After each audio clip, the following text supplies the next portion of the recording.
All right, it is Friday, June 26, 2025. We are here today for another Ask Me Anything panel with a bit of an X or Twitter all-star panel. I don't know, Deanna, you're not on Twitter, are you? No. No, you're missing out on, all the fun. yeah, all the fun. I don't know how I to don't describe it. know. Yeah, I feel like the exactly. algorithm is designed so that one day it sends me stuff I agree with, and then the next day it's all stuff I disagree with. Yeah, Um, exactly. I don't need any encouragement, really. Yeah, that's so joining Kubir Kamal, who optimist, Mr. Optimist, the forever optimist on Canadian immigration law. Forever hopeful. Forever hopeful. Yeah, That's awesome. I Yeah, me too. we had Kubir on before, and I had the pleasure of meeting him in person, actually. Oh, I guess seeing you again in person Yeah. at Lake Louise, which was a lot of fun. It And was. Tamara Mosher-Kutzer, fresh off of speaking at CBA, our express entry expert, and from the nation's capital. I feel like we Another still Twitter butcher extraordinary. Tamara's name. Can you say again how you're doing, how you say it? Mosher-Kutzer, but everyone does. So Okay. we But just what about your accept it. first name? How do we? Tamara. Tamara. Okay. Yeah. Tamara joins us every year where we review how we got what would happen in the previous year wrong. And then we boldly make predictions with confidence for the upcoming year. Yeah. It's been 3 years running, 4 years running. We get I mean, kind of I already worse know. every year. We predicted that Do you Polyev also would do a win. recap? Do you also do a recap as to say which of those predictions? Yeah, we get- always review everything. I mean, I'm pretty sure we, based on our predictions, we should be in month 3 of Polyev and all the policies that he was going to do. So well, it's funny because we're getting the same policies, but just with a different leader. Right. Yeah. The conservative policies with a liberal leader. Yeah. But before we get into express entry, we should just do an update. The Supreme Court today released a very big decision for litigators. I'm not sure how many people it actually impacts, but we did an episode last year on the Federal Court of Appeal decision involving this, and I just thought I'd recap it. The Supreme Court decision today is Pepa, P-E-P-A, and just to recap, basically, Canadian immigration law says that if someone has a permanent resident visa and they show up basically at the airport, then they're issued a removal order that they have a right of appeal. Basically, the exact wording is a foreign national who holds a permanent resident visa may appeal to the Immigration Appeal Division against a decision to make a removal order against them. So Miss Pepa arrives in Canada. She has a permanent resident visa. CBSA alleges that she committed misrepresentation. They refer her to the Immigration Division. There is a delay in the scheduling of the Immigration Division hearing, and by the time of the hearing, her visa has expired. So at the Immigration Division hearing, they issue her a removal order. She tries to appeal to the Immigration Appeal Division, and the IAD goes, look, we know it wasn't your fault that there's a scheduling delay, but by the time the removal order was issued, your visa was actually expired, so you cannot appeal. She takes it to the federal court. Federal court found it was reasonable. Goes to the Federal Court of Appeal. They found that it was reasonable. And then the Supreme Court sets it aside and says basically that everything that had occurred before was absurd and that, well, I'll just quote the Supreme Court quickly, get your thoughts, and then we'll move on to express entry. Quote the Supreme Court, the Immigration Appeal Division's approach and outcome renders a visa holder's appeal eligibility contingent on how quickly any post-arrival inadmissibility case brought against them moves through the system. Sweet. A result that is particularly problematic for visa holders whose visa expires within a short period of time. The IAD's interpretation results in the possibility that a visa holder can lose their right to appeal before the decision is taken, in Ms. Pepa's case, even before the hearing has begun. The question is whether it is reasonable to assume that Parliament intended that result based on the provision's wording, purpose, and legislative history. Parliament could not have intended a result which is both absurd and arbitrary. And so they set it aside. Raj Sharma, who was on last week or 2 weeks ago, has already commented on social media. What about the fact that sometimes, and I'm sure maybe you've seen this, someone gets to CBSA with their permanent resident visa and CBSA says, hold on a second. They contact IRCC. IRCC just cancels the approval. And there have been issues of whether that is appealable. I would think after this that it is. But yeah, welcome win in the Supreme Court for a bit of common sense.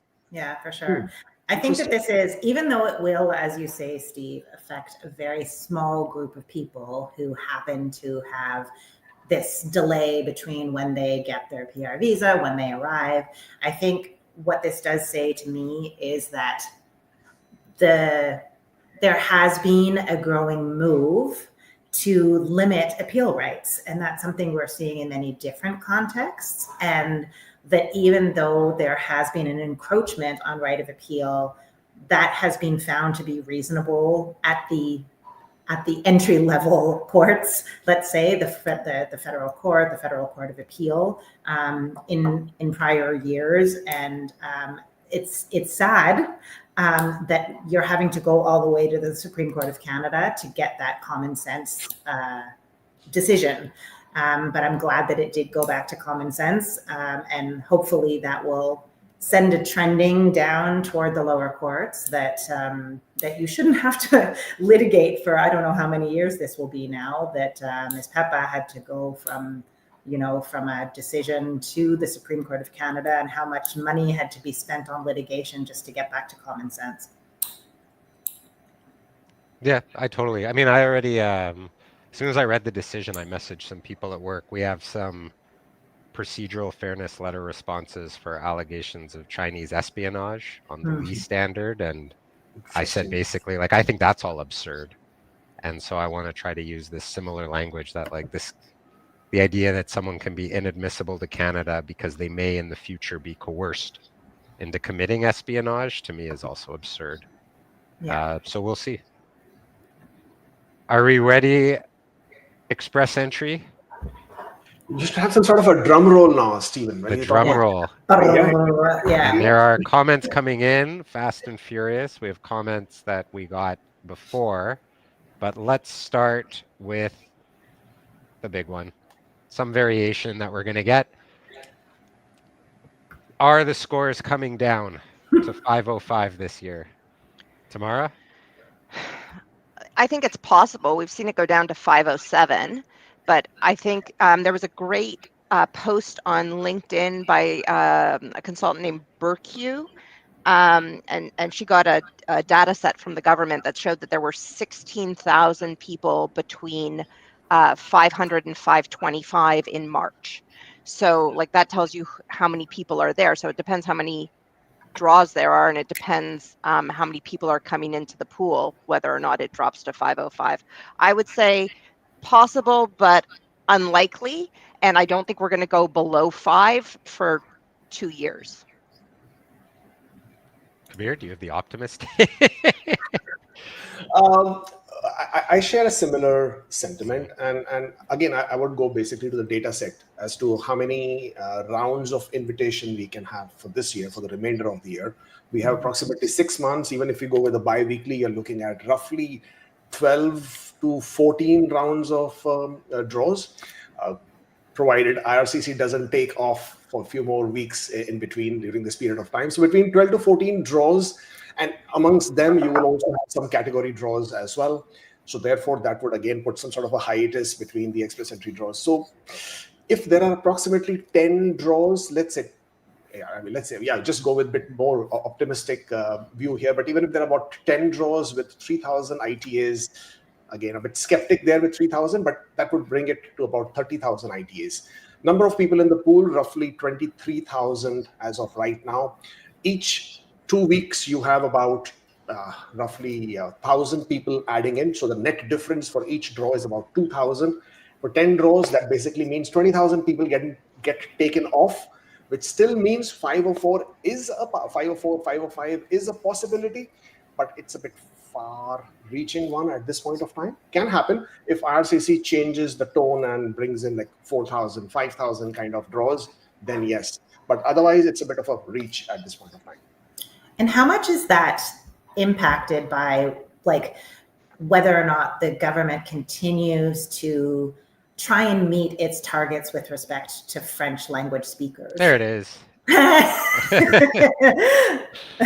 Well, they're pulling from the bottom, right? They're pulling from the bottom, and the more they pull from the bottom, like the more people sit in the top. But like they're different categories. The people who are coming for CEC, they're the in Canada focus.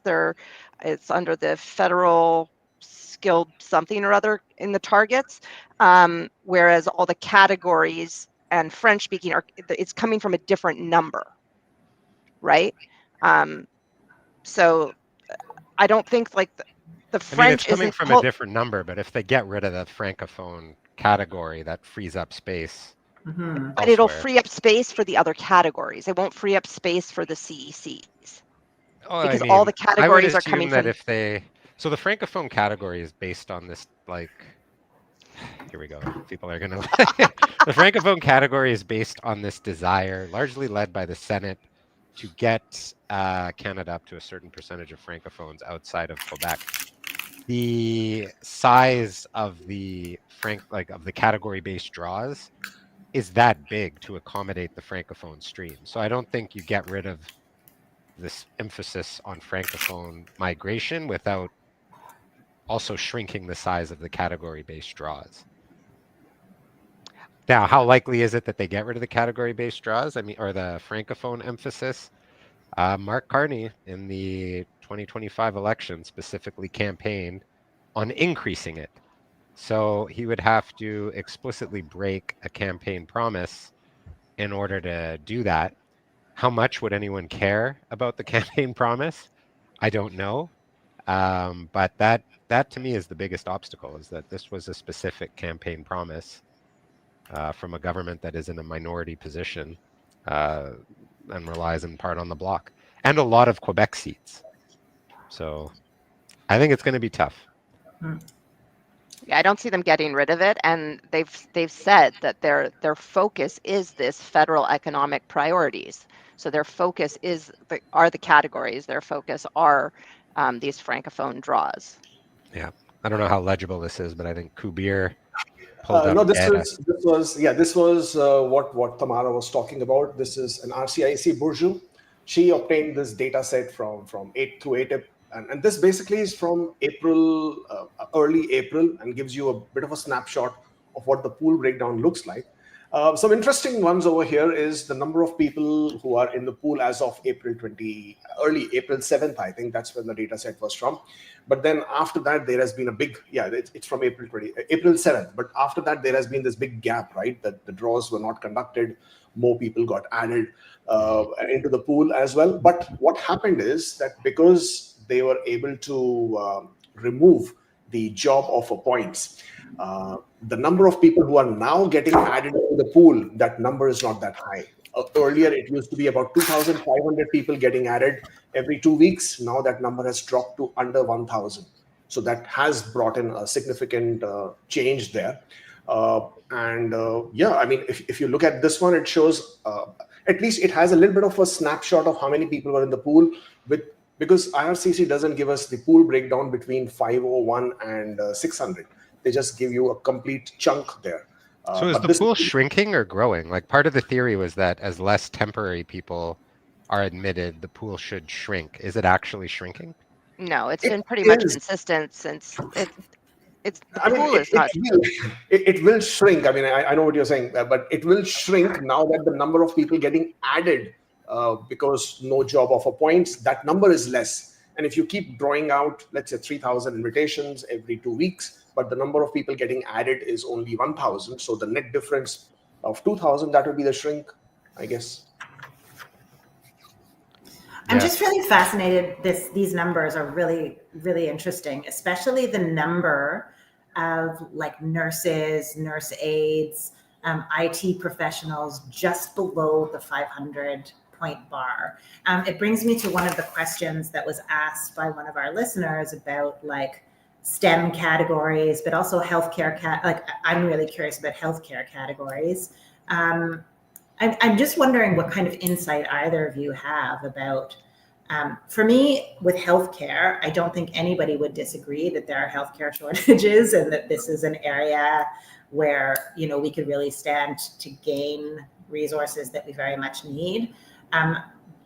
You know, I'm interested in your thoughts about that, but also like in the STEM field, I'm sort of confused and curious about, I understand that there are some hiring freezes and issues about that, but I'm just wondering about what insight you have about that, because I feel like, why is that not a growth area right now, given how much work there is in growing artificial intelligence, trying to get systems up and working? I mean, they're two kind of big and very distinct questions, but I just kind of like, there seems to be a lot to think about there.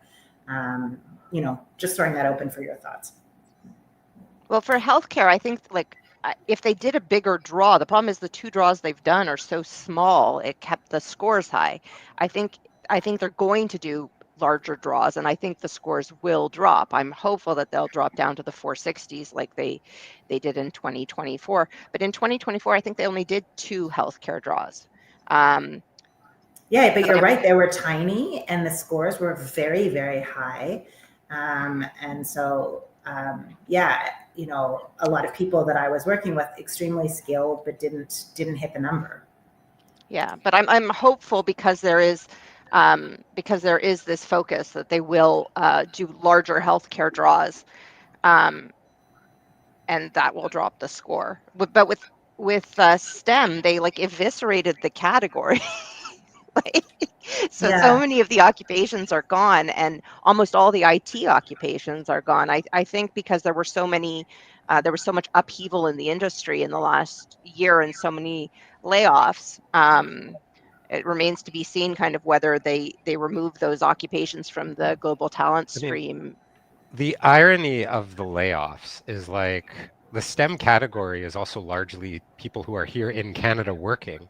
Mm-hmm. So by removing those occupations from express entry, all they're doing is essentially causing future layoffs by people who can't extend their stay here.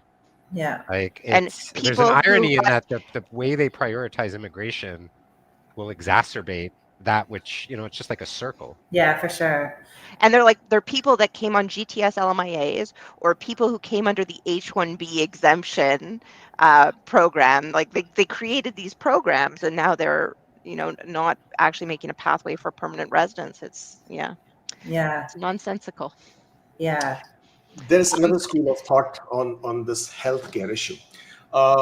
When you keep the scores that high, you aren't going to attract any global talent, which seems to be the mandate of our new prime minister.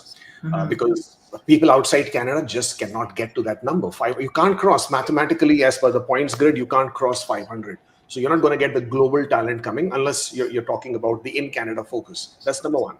Number two, I personally, I've not been in favor of category draws the way it has been designed. By just asking for 6 months of experience, you're opening another can of worms for more fraud, for more misuse, for more abuse. I mean, has it really stopped the diploma mills to come up with all these PSW courses, right? I mean, I'm not sure if you've seen them, but they're all over the internet, all over the Instagram, TikTok, Reels, everywhere, that you can do your PSW courses like this in a snap of a finger. You can do it online. You can do it through one of these courses. And of course, there's an ongoing debate of whether you can study while you are on your work permit. So if you can do it in the less than 6 months, a lot of people have been promoting that. So over the last couple of years, lots and lots of international students and foreign workers who didn't have an option have been completing these courses. Then they have been able to get that 6 months of work experience in a retirement home, in an old age home, in all these centers as a personal support workers, therefore qualifying under nursing aids. And that number now is pretty significant. That has been growing. I mean, even if they were to conduct a larger size draws today, I don't expect the scores to really go down to 460s anymore, primarily because you have now created this big chunk of people who are now going to be in the scores of 470s, 480s, 490s, who probably will qualify because they are nursing aides. They've done the 6 months, got 6 months of experience, and now will be eligible there. So again, you are completely, shutting the door on the real individuals who really have the skill set that you need to bring into Canada. 6 months of 100%. work experience, anybody could get in. I mean, what does it take to get 6 months of experience? And how does it really benefit the Canadian public at large? 6 months of experience, is that all we need now? Yeah, you put it so well there, Kubir. And also that like, it gives a specific advantage to the young person who has less work experience rather than the doctor who has been doing this work for 10 years and is a specialist in their field and, you know, just would like to live in Canada and is like exceptional, but you know, But that doctor won't be allowed to practice here anyway. So, exactly. And so it's like, it's so absurd, but you're like a fresh graduate, you have a high, like, you have, you know, so again, it's very mind bending to watch from this perspective, because we can see as practitioners that the ones that are going to qualify are less experienced, less Educated. expert. Yeah, 100% than the people that will be cut out. And so it's very backward. The whole age, like the whole way that they've weighted the system with age is incredibly short-sighted. And it's very contrary to what Kubir called the best and the brightest mentality, which they're flogging in their PR. But, you know, we can see on the ground how that's exactly the opposite of the effect it's having. They just want more taxpayer years, perhaps. But my experience is that the young entrants, there's no real, like they may well move 3 more times before they've stopped paying their taxes, while the older immigrants, they tend to be here for good, you know? And so it's odd. Yeah, there's a bit of like, I mean, the issue is once you move away, like there's a logic behind more points for young, less for old. Then once you move into like, well, what about actual experience? You start getting into qualitative assessments, which the department just really doesn't. I know, but qualitative assessments are actually, I believe there's a better value. These, you know, and I understand it's harder to do. It's maybe slower, but there is. I see what you're saying. I just think if they did it, they would introduce allegations of bias, allegations of this person prefers this occupation versus that. I think it just, I hear what you're saying. I see the counter argument. I want to switch gears to another issue that's hot and furious. And maybe Kubir, you've tweeted or posted maybe on LinkedIn. I can't remember where I saw it, about this issue of, the question is loosely related to this, which is I just received my ITA yesterday and I'm currently single/engaged. My partner is in Canada. We're getting married in August, but I won't be sponsoring. Will this affect me later? And I think by sponsoring, she probably means that adding this person as an accompanying spouse. And there's a big issue raging within Express Entry right now about people who are married and often living with someone in Canada who have spouses who they've declared as non-accompanying. Do you want to maybe explain about the background of why this is an issue with the way points work in Express Entry, and then sort of the plethora of letters that IRCC is sending now? Okay, so I mean, I just wanted to sort of backtrack a bit, and what we were having this earlier discussion about this whole Express Entry primarily went into discussion, I think somewhere in 2012, if I'm not wrong, and it took them like a couple of years to figure out what kind of points should be assigned and how should the Express Entry system, be designed or developed. Eventually, it was launched in 2015. All of us know that. But in those 3 years, whatever they came up with, I don't think it's in effect anymore. We are 12, 13 years later. Things have changed. Dynamics have changed. Demographics have changed. And I think Express Entry system by itself completely needs an overhaul. Think about it. We're just talking about doctors, surgeons, nuclear scientists, whatever that might be. People who can really, really add and contribute to what Canada needs today. They have same preference, or they have the same value within the Express Entry system, just like, and with no offense to anybody out there, just like a food services supervisor. Now, I'm comparing it to a food services supervisor because of the skill that is required to do that job. Absolutely nothing else. So no offense out there. But for a food services supervisor, anybody with a high school diploma or even less could actually perform the job. But as a doctor, as a surgeon, as a nuclear physician or nuclear scientist, you definitely need that skill set. But when you give them same value in the grid point, you are completely diminishing the fact of you really want highly skilled talent to come to Canada. So that was the point I wanted to make in the first place. But now, and on the same, and just segueing from the same thing, the same express entry system gives you points. And I guess this was designed long way back for singles and married. And singles obviously get more points because it's understood that as a married couple, your spouse could also add additional points. I think it's 40 points now with their education, Canadian work experience, English language skills score. Obviously, a lot of spouses are not able to add those points, therefore prompting individuals who would like to score better in express entry to disclose their spouses, of course married, but disclose that as not accompanying, which has now triggered a huge concern from IRCC. We've been seeing this on some MREPs as well as on some ATIP notes as well, that it's known to IRCC. They know that a lot of people have been misusing that to sort of increase their points. People have been getting refusals. I know at least of one case that has already is now in the JR phase, and people have been getting procedural fairness letters where the officer is expressing concerns that the only reason why the spouse is not accompanying is because the officer feels the applicant would like to increase their points, and that's the reason for doing it, therefore calling it intentional misrepresentation or gaming the system or manipulating the system, if you would like to call it. But to Amy's question here, she received an ITA. When she does get married, she will have to disclose that she's married. She can, of course, choose to have her spouse not accompanying her, though I'm not sure if she's aware that if she gets married after she has submitted her PR application in express entry, a 11.2 assessment will not impact her, and therefore her points won't get reduced. So therefore there should be no reason for not having her spouse accompany her. But if she chooses to, or whatever the reason might be, if the spouse is not accompanying, she can provide a brief reason, but everything else will still be the same.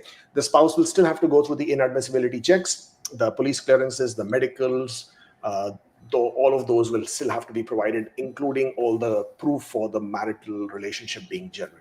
So yeah, that's the other thing is if they're living together, then they would be common law or potentially common law if they've been living together for 12 months, and then there's a risk if they're not disclosed as part of the application and not included with the application of the procedural fairness letter. And I think like what's really interesting about all this what's coming up now with the procedural fairness letters is that IRCC has known about this issue since the very inception of express entry. This has been raised, and they always said from the get-go, like they didn't care. They knew that people weren't disclosing their spouses or like as accompanying and sponsoring them later. And in the early days of express entry, they really just didn't seem to care as long as you explained it as part of the application. But now IRCC is turning around and issuing these procedural fairness letters. And I think like what's important in arguing this is it really does come down to intention at the time of application, and what IRCC is like really honing in on in these procedural fairness letters, particularly is if the spouse is in Canada, then like how could you have an intention not to be accompanying if they're already here? I hear everything that you're saying, and I think that that's absolutely correct. But I think that I find like if somebody is making an application and they're saying, my spouse is here in Canada, you're giving their Canadian address, and you're saying, they're here in Canada, I do not intend to seek permanent residence for them because they will not be remaining in Canada.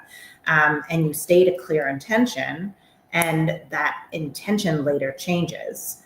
I don't see how that can be a misrepresentation. If in fact, then you immediately sponsoring them, then I can understand how that would turn into misrepresentation allegation. So as long as the person is being truthful all the way along and they can make a credible claim that their intention changed, then to me, that's what it should come right down to. But what would be examples that you can think of someone, living in Canada with their spouse? They have a Canadian-born spouse, and the child. You don't want to be giving the spouse ideas. would be what? Would the spouse would be non-accompanying? You don't want to be giving the ideas, Stephen, because right? that's the reasons that people will be then putting up in their applications. Yeah.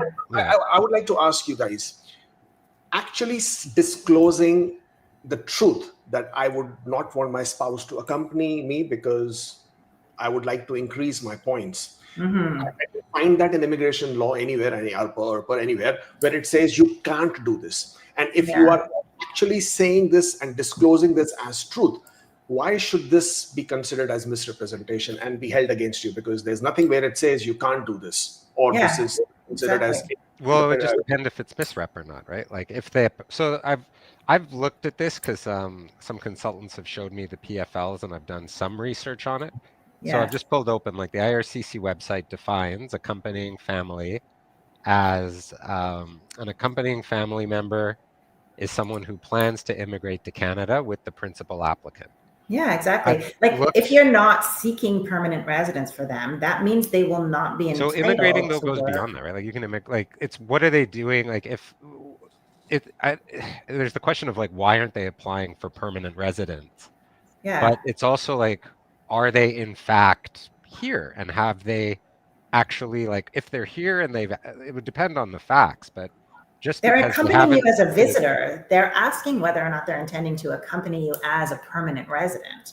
That's my understanding of it. Yeah. And So here's a federal court decision, not around this topic exactly, but it's the closest analogy that I could find, which was two people, husband and wife, each independently applied for study permits.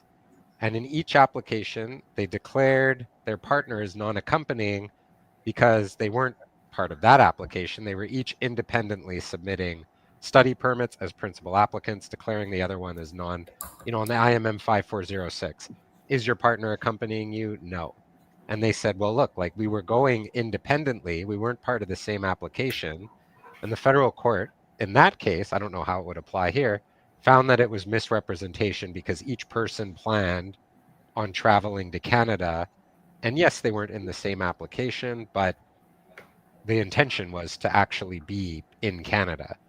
but wait, at before express entry, if you were applying for permanent residence, wasn't the question actually, is your spouse seeking permanent residence? Yes or no? Like that's still like I still have the residue of that question in my own mind. No, they're my husband, but they're not seeking permanent residence at that time. And that just meant they were going to be examined. And if they were inadmissible, so was I. But they're not seeking permanent residence. That's not a misrepresentation, even but if they're here. the issue is there's no way that it impacts the administration of But the that's act. their problem. That's Here, not the well, no, but applicant's it problem. still is whether there's a misrep, right? Like the law has been changed, and so whether someone is accompanying or not does impact whether the principal applicant qualifies for express entry.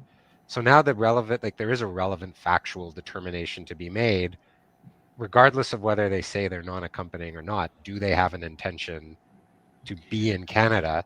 And if they have been living That's here not the for a question certain they period, asked, though. Yeah, no, it but doesn't matter what the question they ask, but it's like, are they accompanying or not, right? Like, but and that's the are they when in you, fact living sorry, like go on, on the go on, yeah. glossary? Because accompanying isn't defined anywhere other No. than the glossary, which says someone who plans to immigrate to Canada with the principal applicant.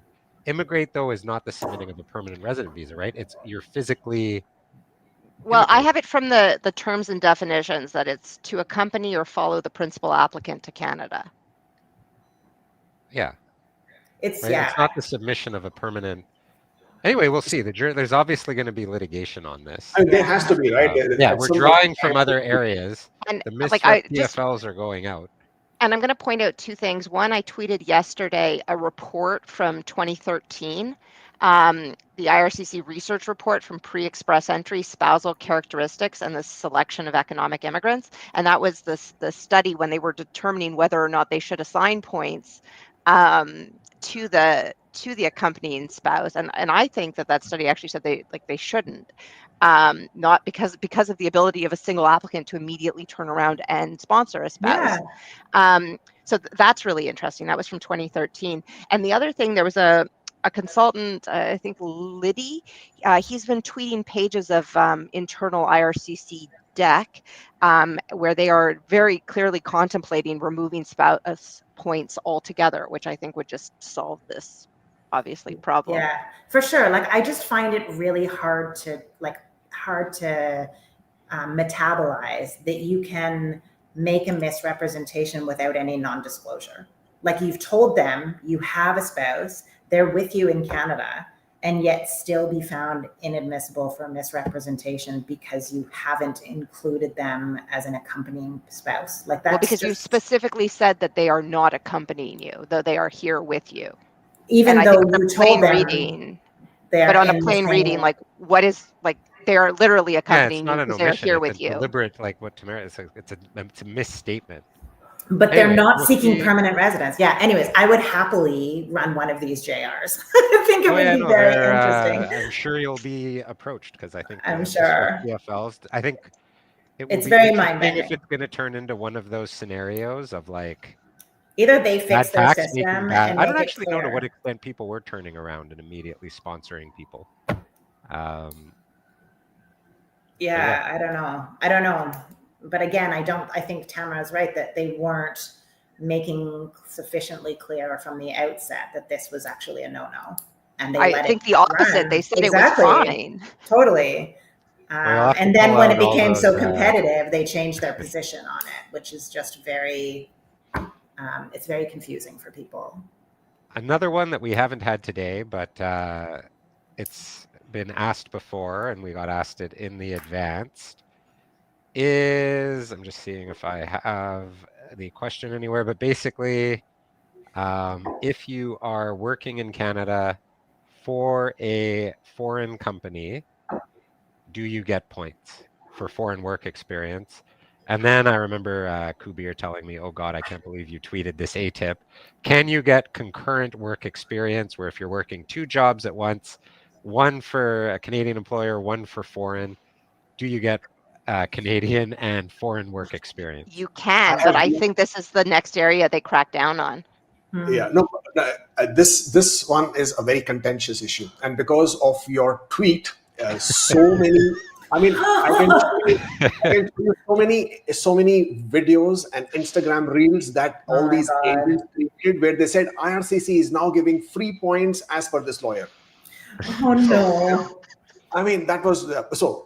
If you go to the ministerial instructions, section 24, and go into that, and it says work in excess, and it is specifically talking about this concurrent work experience or simultaneous work experience, and it says you can only claim points for a single occupation at any given point of time, full-time single occupation. So that by itself tells you that people who are responding to this MREPs, they are not really going through all the regs and the ministerial instructions before they're responding to it. Because by that response that you got, and I'm sure several other consultants and lawyers got the same or similar response, where MREPs said, or the person who was responding to the MREPs was saying that concurrent work experience is acceptable, as in, but if that is acceptable, then why wouldn't you accept 60 hours work experience in Canada and give it as double the period of work?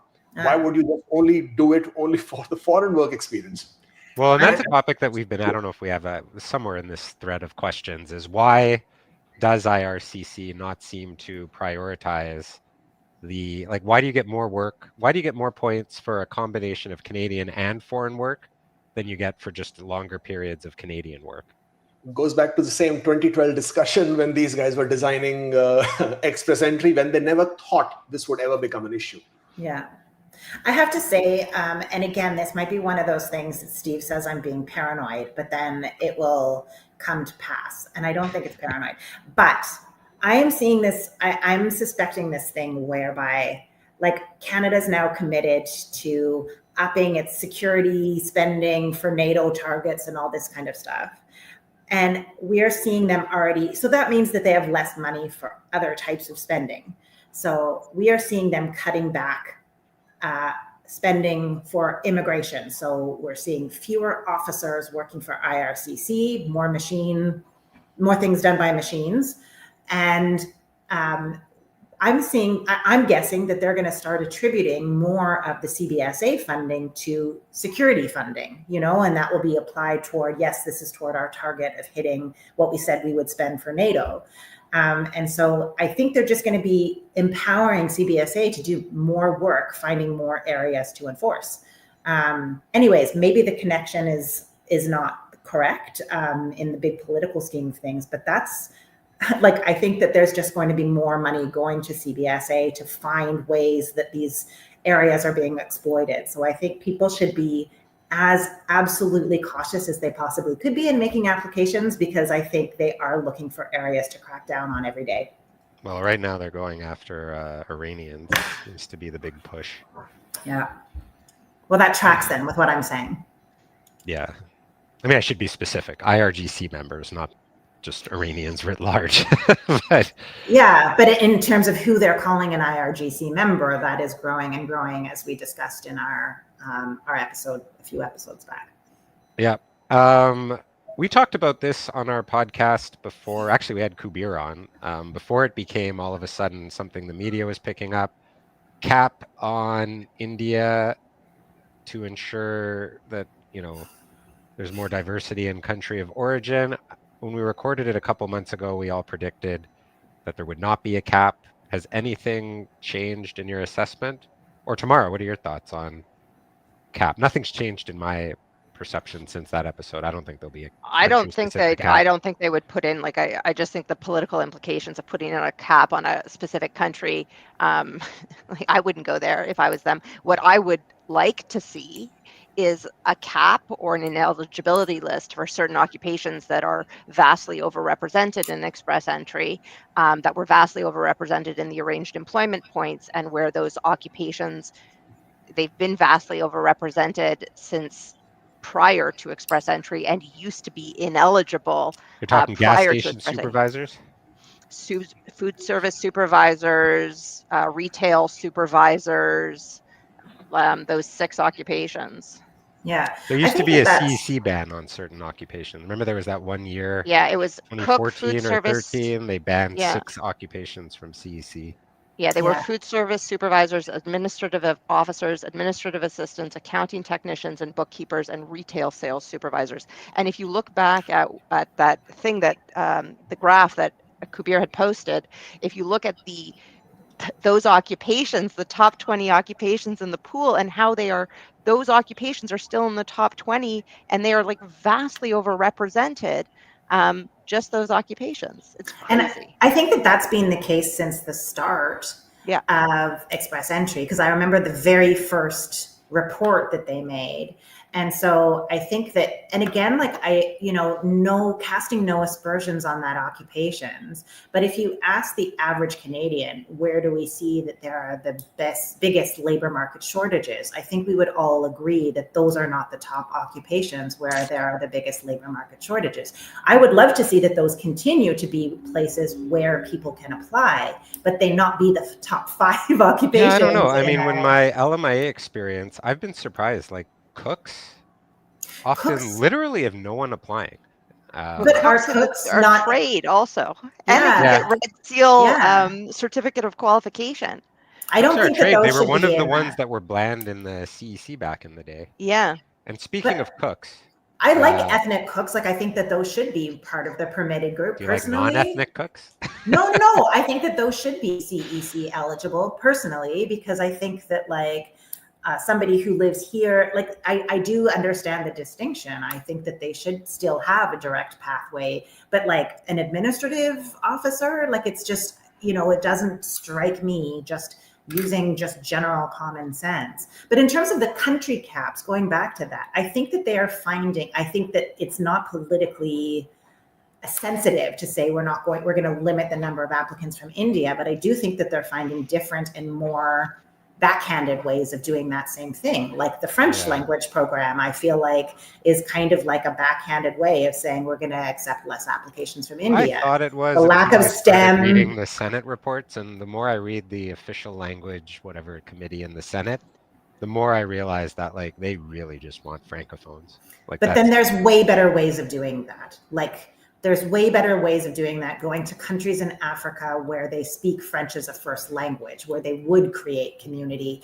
spending more money on ESL, French language training services, getting more like French, like, immersion programs across Canada. Like, this doesn't make sense. No, I'm just saying I don't think it's we hypothesized in that episode with Kubir about whether it was an indirect way of capping Indian immigration, but I no longer think that's the case. And I think like if they did region specific draws, because like a big part of the Francophone push Oh, is to that's put them in these Francophone regions, which is like Ontario just did regional draws for the first time. If they did that, it would make sense. But like if you're like, I see this because I'm in Ottawa all the time, like an applicant applies while living in Ottawa, and then as soon as they're a PR, they literally move across the bridge. Right. yeah. I Yeah. mean, this was one of the questions we got was should there be an express entry regional points? I thought when they did category draws, they would do country and invite Ukrainians, which they didn't do. Regional, I feel like we have them. They're provincial nominee programs. Yeah, but they don't have any space anymore. Yeah, and they did when they talked about initially creating these categories. When I can't remember who was the one talking, was it Fraser who was initially talking about the categories? Like when they first brought it up, it did sound, we did think that it was going to include a region, Yeah. and then it. Yeah. And you're still predicting, Tamara, the municipal. I am. Sorry, this is an inside joke now, but every year in our annual guests, Tamara says they're going to bring in a municipal nominee program, and so I feel far, it. It's going to happen. 4 strikes, you're out. Okay. Just to answer, we got one question, which was, it's a little specific, but it's also relatively straightforward to answer, which is, in the trades draws and express entry, does experience have to be continuous or not? And it's right on the website, which is that it has to be continuous. There's an interesting issue that does arise, and I'm curious to hear your thoughts, which is breaks. So if somebody has worked, for arranged employment, not that it's really a thing anymore, it used to be that you had to have 1 year of continuous employment in Canada. And did any of you see like the procedural fairness letters or refusals involving people who left for a month or two and then came back, and so it didn't? No, that used to be a bit of an issue, and uncertainty was people who are getting CEC points, how much time they were spending outside. Oh, wow. Yeah. I saw that a long time ago when I was still doing this type of work. Yeah. I didn't see it in the arranged employment context. I saw it in the like eligibility for CEC because they didn't actually have 12 months of boots on the ground experience, and you couldn't count vacation time outside of Canada as part of your. That's what I mean. Exactly. The other big one is, our firm has like several JRs on this, is people getting an LMIA and a knock after advertising with duties. They get a work permit, which lists the same duties. Yeah. And then, Deanna's nodding. You've probably seen it as well. I've seen them. Then at express entry, an officer at the permanent resident stage disagrees, essentially, with whether it was the right knock and just refuses it, which also seems to be a bit of a flavor of the. Yeah, finding that there was a mistake made by both the ESDC officer and the prior IRCC officer in the choice of the knock, which is like. But haven't you guys also realized it's so much of inconsistency amongst IRCC? Within IRCC itself, I mean, one officer approves something, the second officer says, no, this is not done. And the third one says, okay, I'll send you a PFL instead. I mean, what's interesting about those cases is also like when I've read, like I've seen a few of these now, and there have been some where I looked at the knocks and I'm surprised Service Canada and the work permit person thought that this was the right knock. But then what do you do at that point when there's been, there's all sorts of issues, because then like was all their work unauthorized if they were in the knock totally. I 100% have seen that. And it's even worse when it's like a provincial nomination that the provincial nominee program doesn't agree with the knock and they give a different, even higher level knock. And it's like, But there are also been cases where the PNP approved the knock and then IRCC officer says, no, I don't agree with this knock. Yeah. Right. Yeah, it gets very confusing. I mean, less so now that there's no arranged employment points, because that could have been pretty fundamental. But like, it's a confusing issue. The only one where I've seen it that like IRCC expressly said that you have to select a different knock is for like the postdoctoral fellows, where the universities have to code them under like professors on the work permit. And then IRCC expressly says, but actually select the knock of your duties. Don't select the knock that the university had to select for your work permit. But that's the only one where I've seen explicitly IRCC say do that. We had one where someone came to us actually with a dismissed JR, which I was stunned. And they had a refusal one of the requirements of express entry, as you all know, is that you have to declare your knock. And they declared that they were senior management construction. An IRCC officer disagreed, saying that we think you're senior management, not elsewhere classified. So 0014 Oh to my God. 0015. And so they refused it, not on the basis of whether the person had done the duties and even whether they should have qualified to immigrate, but just that they declared the knock wrong.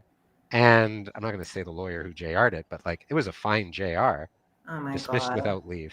Yeah, but that's very strange because for those knock codes, it says within the knock code itself that mobility between these knock is allowed. Yeah, So- yeah. And then what do you do once you've been denied leave? Like, if you might not get another invite too. Like, it's just. I mean, we wound up just like they came to us, we reapplied. It was fine. Okay. Well, It was it's fine as long as an easy fix. Well, no, they would say like, because we had to extend their temporary resident status, Yeah. but at the express entry level, it was like just changing the knock number. That's nuts. Yeah. I 2 years I have a later. question for you guys. What do you guys think about Lena Diab so far? I've barely seen her.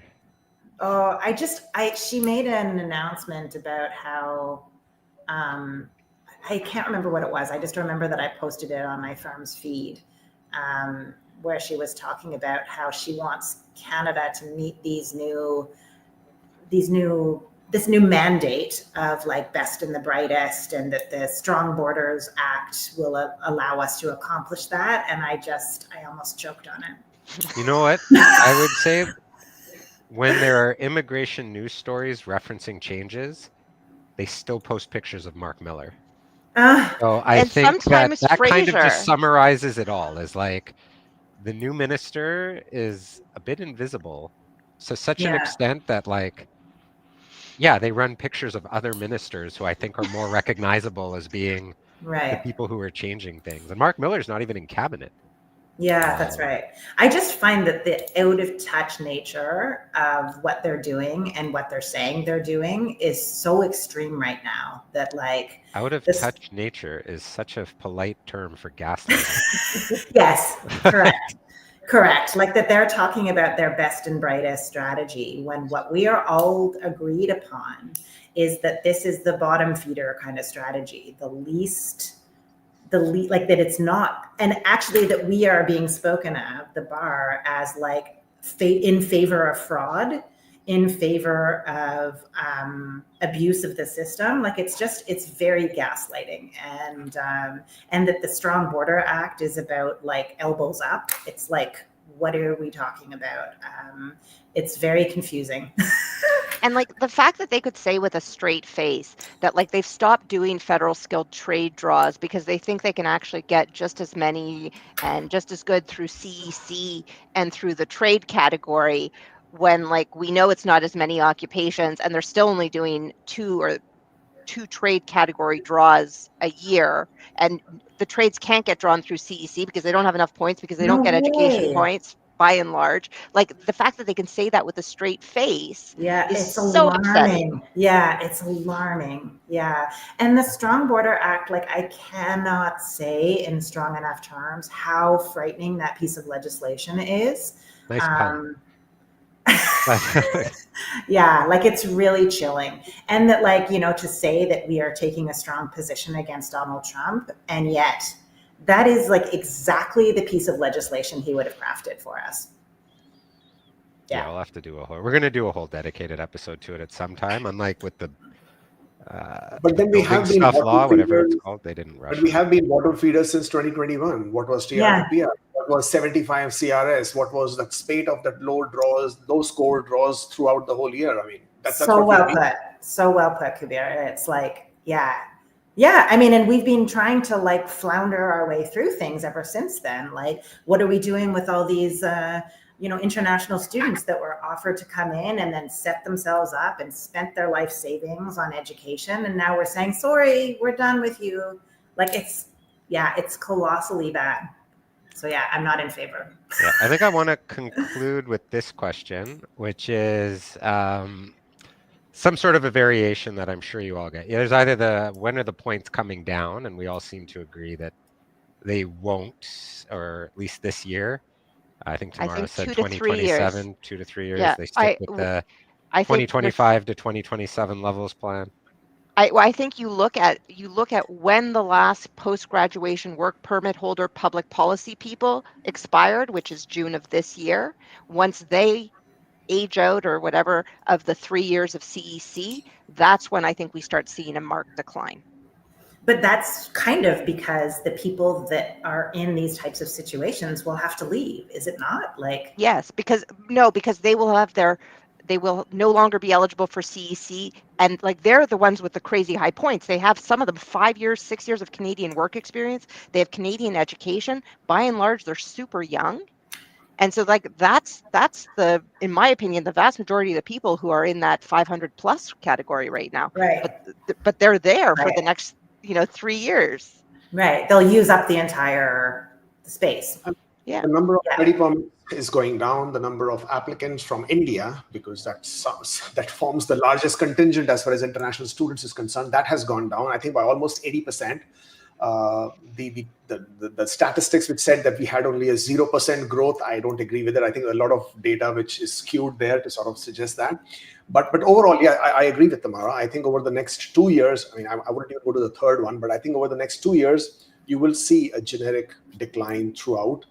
But people, are they going to have patience to wait that long? Number one. Number two, can people wait for that long, given their scores at what they would be struggling at right now? So basically, this would help those individuals who are currently studying in Canada, provided they complete the 2 years and then they have the 3-year work permit. So those people, those individuals may benefit from this reduced table a couple of years down the line. But for the next year or so, I don't see anything going down at all. Yeah. So does that mean that our advice for our poor friend Hitendra is that, like, basically if you can hang on Learn as French. but Learn even French. still, like, maintaining, like, French wouldn't be enough. It's the most patronizing thing to tell. No, someone. French would be enough. I mean, if this guy Hitendra, if he can actually get to CLB 7, then he would get 62 extra points, also making him eligible in the Francophone category. And even if he gets to CLB 5, he can still apply for a closed work permit, provided he gets an employer, allowing him another 2 years, gets his extra points, buys the time. And if he's got to CLB 5, that should motivate him to get to CLB 7. Hey, because we love French, right? Yeah, I mean, somebody assuming asked that they don't change course in the meantime, and then you spend all this time and energy. It's this political campaign notion that we will increase Francophone immigration to 12% by another 4%, which should take effect from, I think we should see that in the PR targets on 1st of November. I mean, I said this on Kubir show in answer to this person. What is your opinion on them dropping French? Maybe, as a way to achieve it. I want to actually do 2 hypotheticals. And maybe this, I know I said before it would be our last question, but there's 2 hypotheticals. Hypothetical number 1, they have this target of 5% PR by, or 5% of Canada's population being temporary residents by 2027. 2 questions. Number 1, if they don't hit it, one thing that I've heard on another podcast is Bill C2 gives, that Deanna was talking about, gives the minister the ability, well, cabinet, to basically cancel documents. Do they just cancel a ton of work permits and study permits to get to 5%? And then the converse, once that 5% is hit, if it is hit, what do you see happening with Canadian immigration law? Does it take off from there? Does it stay tight? Is 5% the new standard?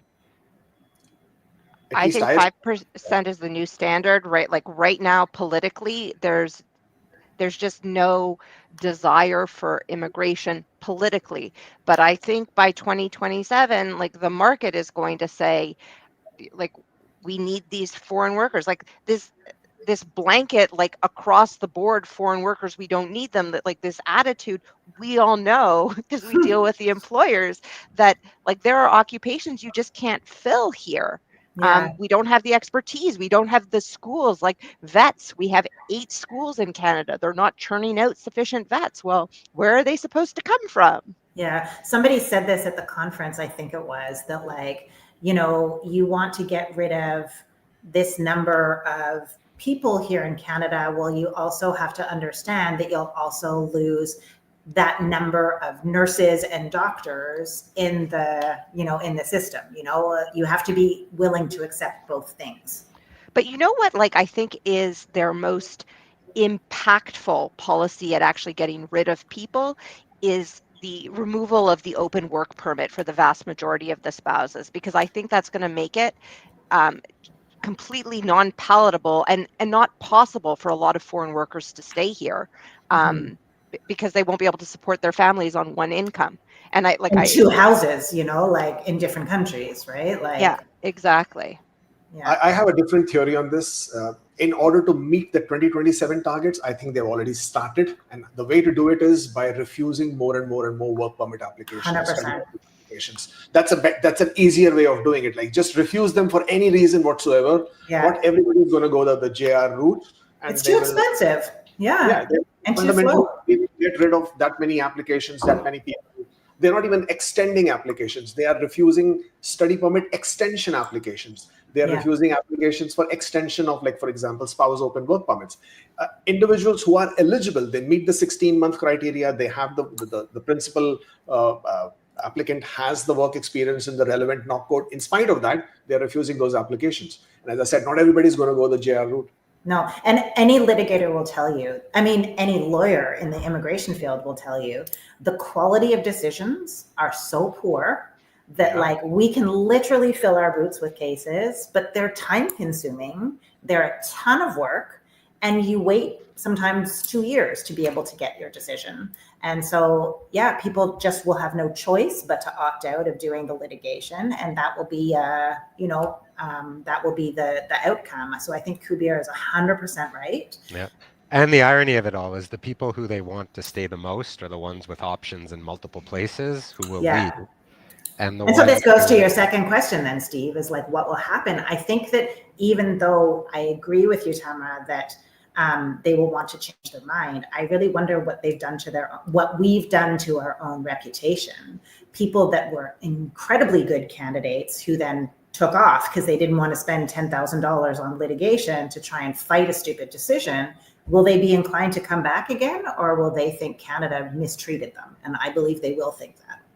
Or will they want to come in the first place? They can't buy a house here. Their spouse can't work. If their kids leave and now they're out of status because they were on a visitor record and nobody stamped them in and they didn't, like, we've made it so not palatable to come here. And they'll tell all their friends. Yeah. And I keep using this example on every interview I do. Like, you're a PhD in climate science and you're having to take time off to learn French. Even though you're at the top of your field, like, you're just going to be like, what is this place? Like, why do they think that they can say that I'm not skilled and that I am not worthy of an invitation? But, this guy, who's 20 years old, like, it starts feeling very insulting. And so I think that's going to get out there into the world. And that's why I choke when I hear Minister Diab saying we are designing a system that's for the best and the brightest. It's not how it feels to the user at all. Yeah. Yep. It's I think that's it for today. Kubir, I don't know how you keep up with the amount of comments coming in. We're live streaming this on Kubir's YouTube channel, which is, I think, 10 times the amount of comments at least that we normally get are coming in, including people who are paying for comments that are, some of them are very detailed. And so I don't know. I don't know how you normally handle these. I don't. But yeah, I don't know. Some of them are just leaving like, it's. I don't know how you do it. I struggled to keep up with the amount of comments that were coming in, which was great. It was amazing. But wow, was it a lot? We have another session to answer the unanswered questions. Right. I mean, all I would say is, for whoever is commenting, and if your questions are not answered after this live stream is over, please comment again under the video, and at least on my live stream on my channel, I will come back today and tomorrow, and I will answer to most of the questions that have been commented below. But thank you for commenting. Awesome, and thanks for handling the comment. It's always a pleasure to collaborate with you, Kubir. No, this was great. We'll have to do it again soon. Yeah, this was a good panel. No, thank you, Deanna. Thank you, Tamara. Thank you, Steve.